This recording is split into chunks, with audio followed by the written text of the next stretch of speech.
Here's a reality check that might sting. Your job security isn't as solid as you think, even when you're desperately clinging to it.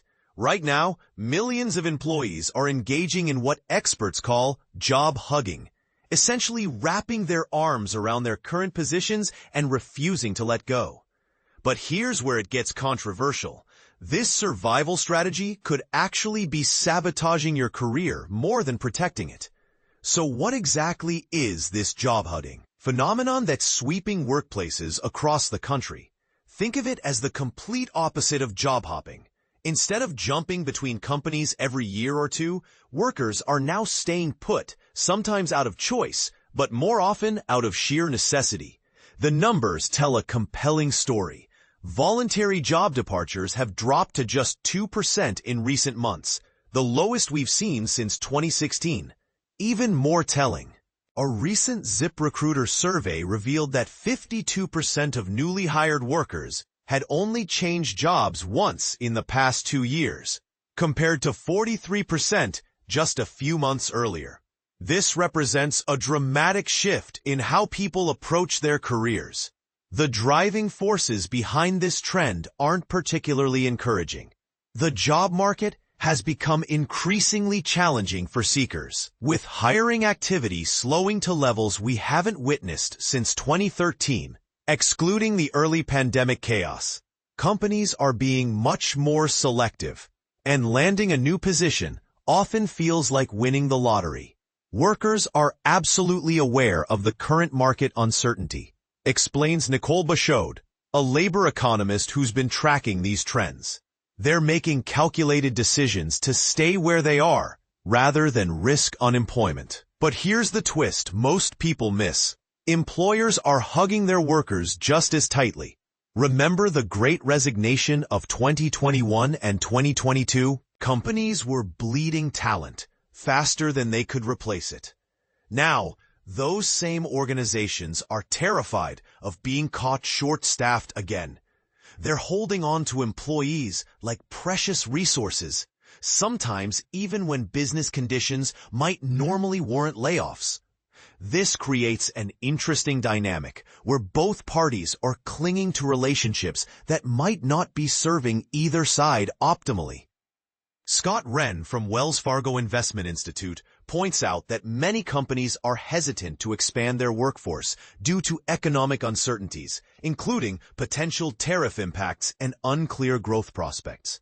Workers, meanwhile, are calculating that being the new person at an unfamiliar company poses greater risks than staying put in their current role, even if that role isn't perfect.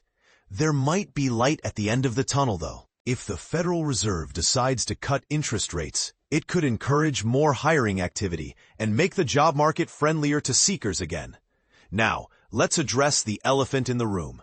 There's definitely a right way and a wrong way to hug your job.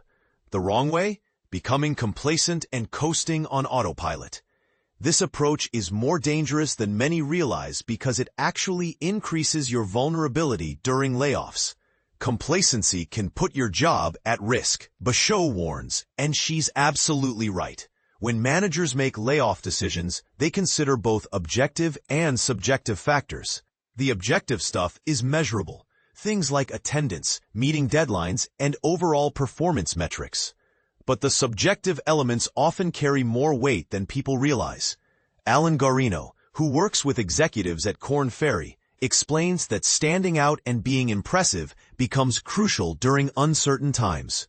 The challenge? This is harder to achieve when workers have less bargaining power, and this is the part most people miss. In a job-hugging market, you might actually need to work harder to secure your position. Employers may feel emboldened to demand more from their existing staff, knowing that employees have fewer alternatives. So how do you hug your job the right way? First, embrace what career experts call pivoting in place. Instead of looking outward for opportunities, look inward within your current organization. This might mean requesting additional responsibilities, seeking promotions, or shadowing colleagues to develop new skills.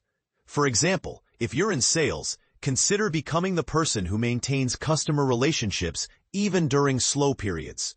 Guarino points out that employees who nurture client connections during tough times often find themselves in incredibly strong positions when business picks up again. Second, treat this period as an investment in your professional network. The time you might normally spend job searching should be redirected toward building relationships, not just within your company, but across your industry. During this great hug, workers should invest in adding people to their network, Guarino advises.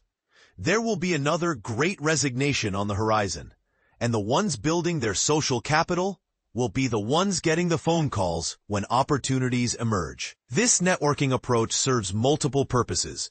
It keeps you connected to market trends, provides career guidance during uncertain times, and positions you for future opportunities when the job market inevitably rebounds. But here's where things get controversial, and I'd love to hear your thoughts on this. Is job hugging actually a smart survival strategy, or are we collectively enabling a system that keeps wages stagnant and workers powerless? Some argue that when everyone stays put, it reduces competition for talent and gives employers too much leverage. Others contend that in uncertain economic times, job security trumps career advancement.